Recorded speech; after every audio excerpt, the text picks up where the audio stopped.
Olá pessoal, aqui é a professora Ana Cássia. Hoje nós vamos conversar sobre o sistema circulatório. O objetivo dessa aula é descrever os aspectos histofisiológicos do sistema circulatório. Quando a gente pensa em sistema circulatório, a gente está pensando em veias, artérias e capilares, tá? Quando eu me refiro a veias, eu estou falando tanto de veias de grande calibre como de vênulas. E quando eu me refiro a artérias, tanto artérias de grande calibre, de médio, arteríolas, tá? Então, aqui a gente tem uma representação dessas estruturas. Então, nós vemos as veias de grande calibre, né, que levam o sangue, por exemplo, para dentro do coração. Artérias de grande calibre, que transportam o sangue do coração para o corpo. Artérias de médio calibre, né, que também pode ser chamadas de as artérias de grande calibre, podem ser chamadas de artérias elásticas, as de médio calibre de artérias musculares. Arteríolas, a gente pode ter anastomoses arteriovenosas que ocorrem quando artérias levam o conteúdo para dentro de vênulas. A gente tem os capilares, que são o local da microcirculação onde ocorrem as trocas. Depois a gente tem as vênulas, que levam o seu conteúdo para as veias de médio calibre e as veias de grande calibre, tá? Aqui a gente consegue ver melhor o que ocorre na microcirculação, onde nós temos as arteríolas, né, que levam o seu conteúdo para os capilares, né? Os capilares, arteríolas e vênulas, elas podem ser, principalmente vênulas e capilares, podem ser revestidos por perícitos, que são células que têm capacidade semelhante às células-tronco, tá? Ok.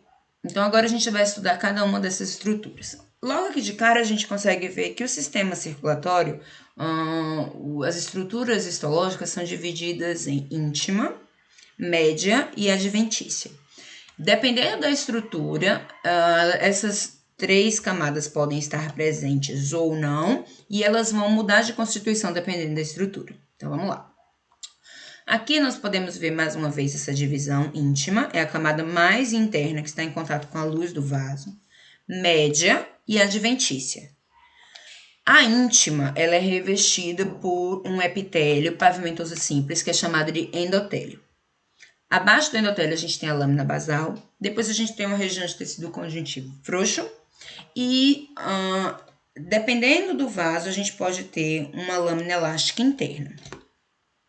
Depois a gente tem a média. Na média nós temos tecido muscular liso, fibras colágenas e lâminas elásticas. Dependendo do tipo de vaso, a gente pode ter essas lâminas elásticas. E a adventícia é uma região de tecido conjuntivo também.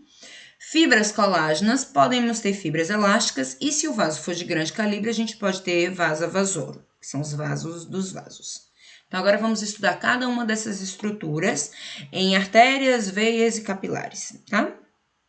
Primeiro vamos falar sobre as artérias. As artérias, elas são caracterizadas por uma média muito desenvolvida, tá? Então, a gente tem a íntima é semelhante para todos os vasos. Depois a gente tem a região da média. A média tem bastante músculo liso, o que faz sentido, já que pensem que esses vasos, eles levam o sangue para vários locais no corpo. Então, eles têm que conseguir fazer uma contração vigorosa, caso seja necessário, tá? A gente também tem depois uma adventícia. A adventícia tende a ser pouco desenvolvida nas artérias, ok? Nas artérias elásticas, que são as maiores artérias do corpo, a aorta é a melhor representante desse tipo de artéria.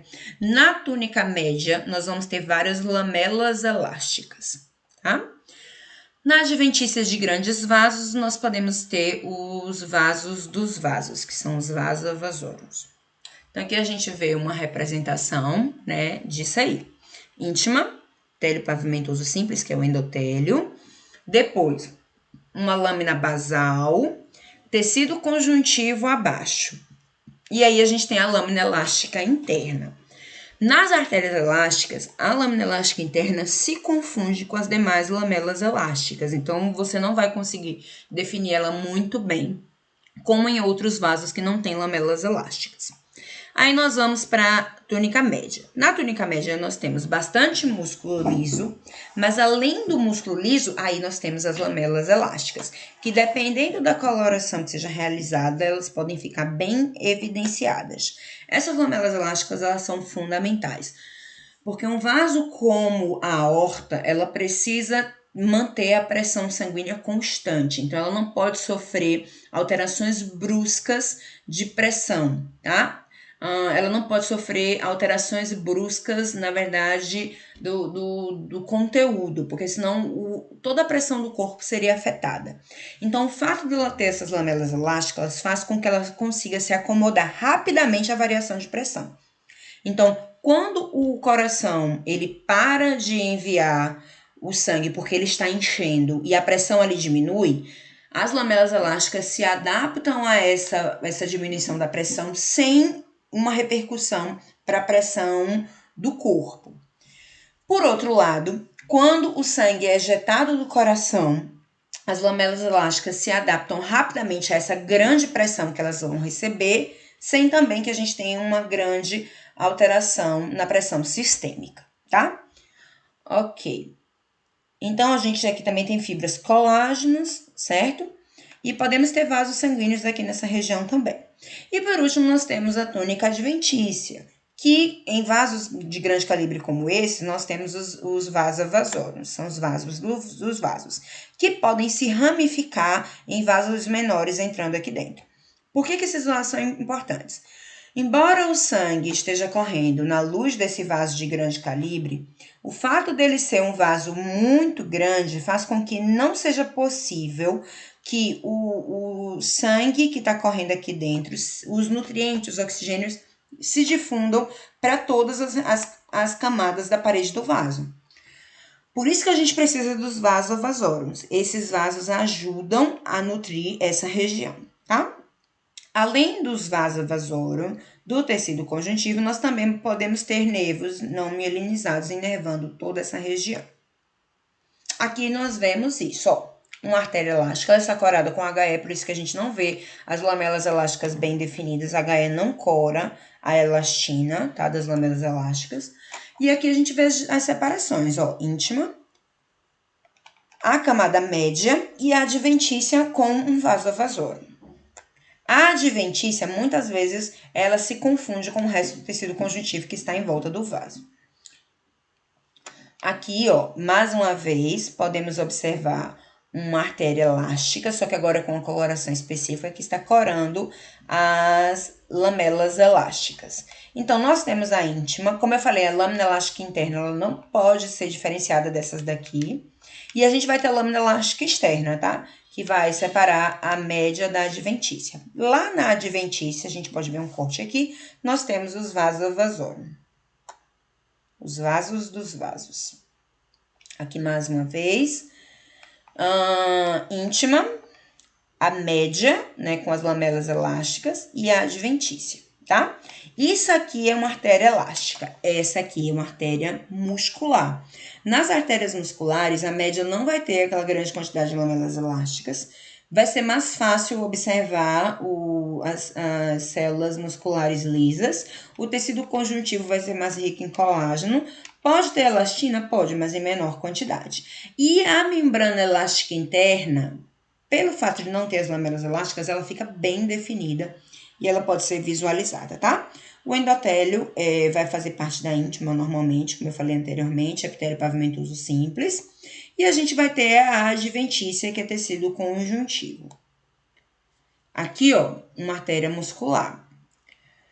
Então, nós temos túnica íntima, né, com endotélio vascular, lâmina basal, né, e a lâmina elástica interna. Depois, túnica média, com as células musculares lisas, né, mas aí nesse caso a gente não vê muitas lamelas elásticas, como a gente viu na artéria elástica.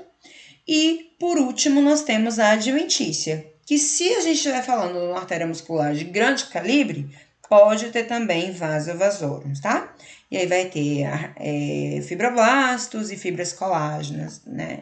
E a lâmina elástica externa, que, como eu falei, separa a túnica média da adventícia. Aqui, mais uma vez, ó, uma artéria elástica, tá repleta de sangue, né? Então, nós temos a íntima, né? Onde a gente pode ver a lâmina elástica interna, tá vendo aqui? Depois, nós temos a média, onde nós vemos as células ou os núcleos das células musculares lisas, tá vendo? E por último, nós temos a adventícia. Notem como a adventícia ela é muito menos desenvolvida que a média, que é bastante desenvolvida, tá bom? Na adventícia, nós vamos ter fibras colágenas, né? Fibroblastos, e a adventícia, muitas vezes, ela se confunde com o tecido conjuntivo que está em volta do vaso. Aqui, mais uma vez, só que agora nós vamos falar das arteríolas. As arteríolas, elas são menores e elas são caracterizadas por uma média com bem menos músculo liso, mais ou menos até 20 camadas de músculo liso, tá certo? E quanto menor a arteríola, menor o número de camadas de músculo liso da média. Então, nós observamos a íntima, né, epitélio pavimentoso simples. Nesse caso, as células do epitélio pavimentoso simples, elas não estão achatadinhas por causa do corte, tá? Pegou as células em corte transversal, elas ficam com os núcleos um tanto quanto redondos. Depois a gente vê a média com os núcleos das células musculares lisas, que aqui a gente tem o quê? No máximo 2 camadas de músculo liso, então vocês notem que é uma arteríola bem pequena. E depois nós temos a adventícia, que se confunde com o tecido conjuntivo embaixo, de tão escassa que é. Vemos aqui também vênulos, tá vendo? E olha que interessante aqui. Aqui a arteríola, ela foi cortada longitudinalmente. Então, a gente consegue ver a luz dela aqui, ó, em um corte longitudinal. Falando agora das veias. Nós temos veias de grande calibre, como, por exemplo, a veia cava.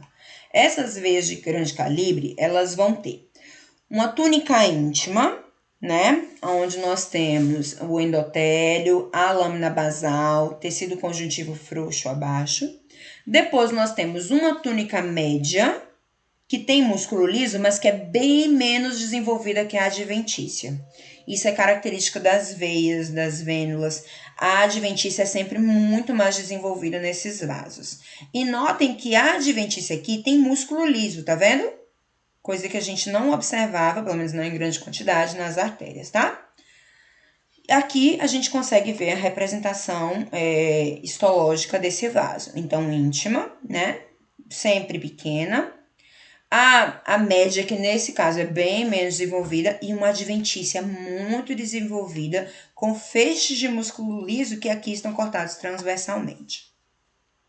Já as veias de médio calibre, a grande diferença vai ser que a adventícia não vai ter tanto músculo liso, tá?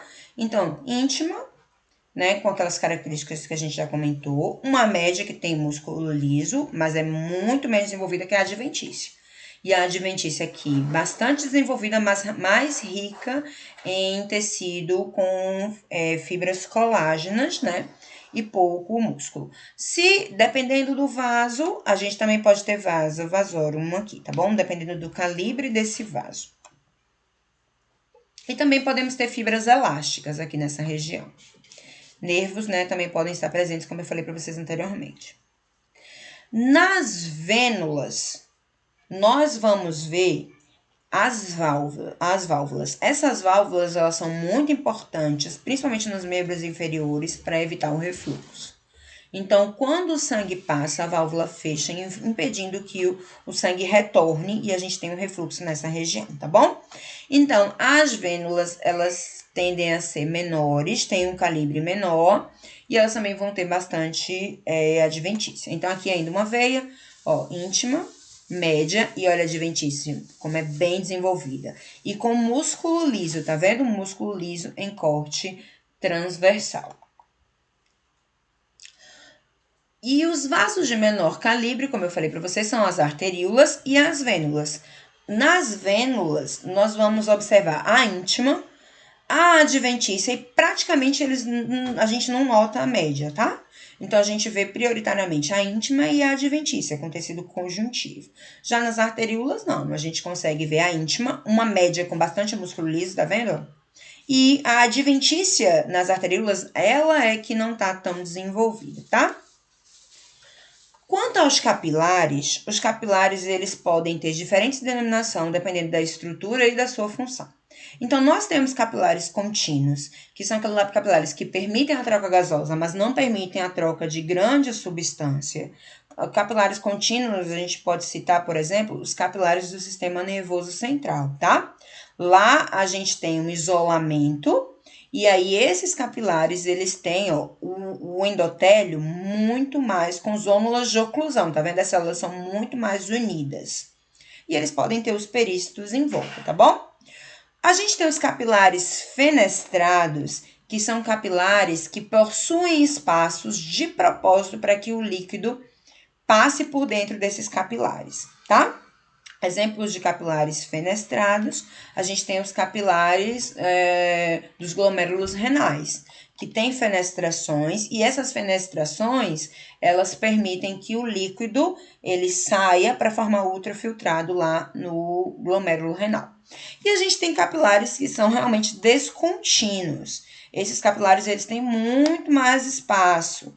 E aí, há muito mais comunicação do conteúdo do sangue com o conteúdo externo. Os capilares sinusoides são um bom exemplo de capilares descontínuos. Eles estão presentes lá no fígado, tá bom?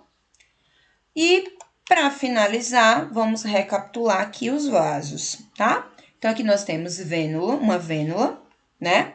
Onde nós observamos a íntima e uma adventícia. A média está pouco desenvolvida. Talvez você veja um ou outro músculo liso representando uma média aqui. Uma arteríola, né, com uma íntima. A média muito mais desenvolvida, a gente consegue ver 1, 2, 3 camadas de músculo liso, né, talvez até mais camadas de músculo liso.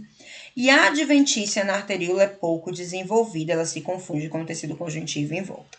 Aqui nós temos uma artéria de médio calibre, né, onde nós observamos a luz, a íntima, e ó, dá para ver uma lâmina elástica interna que, óbvio, foi corada com uma coloração específica para a gente conseguir notar ela. Depois a gente vê a média com as camadas de músculo liso e a adventícia. E aqui, mais uma vez, uma pequena artéria, né, uma artéria de pequeno calibre e uma veia de pequeno calibre aqui. E aqui nós podemos notar alguns capilares, né, que eles são muito pequenos, né, para serem bem visualizados aqui. Essa é a bibliografia que eu sugiro para essa aula. Lembrem de aprofundar os estudos por meio da literatura. Beijos, até mais!